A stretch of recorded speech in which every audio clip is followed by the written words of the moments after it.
ओह नहीं, मोटू आसमान में उड़ने लगा। क्या पतलू उसे वक्त पर बचा पाएगा? आइए देखते हैं।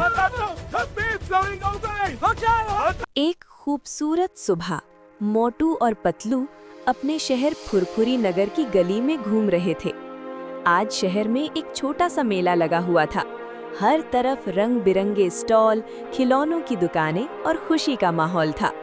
मोटू ने खुशी से कहा, पतलू देखो वहाँ कितने खूबसूरत गुब्बारे हैं।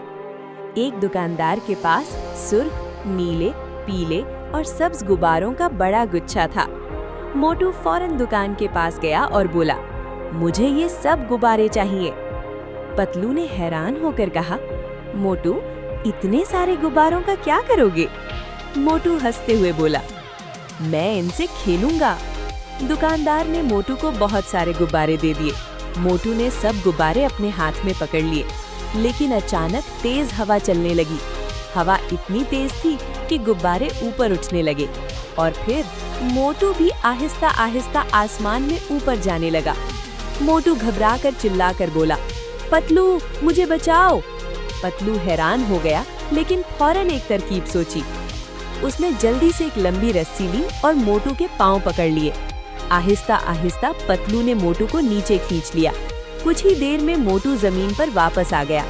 शहर के लोग ये देखकर हंसने लगे। मोटू ने शर्मिंदा होकर कहा, मुझे नहीं मालूम था कि गुब्बारे मुझे उड़ा देंगे।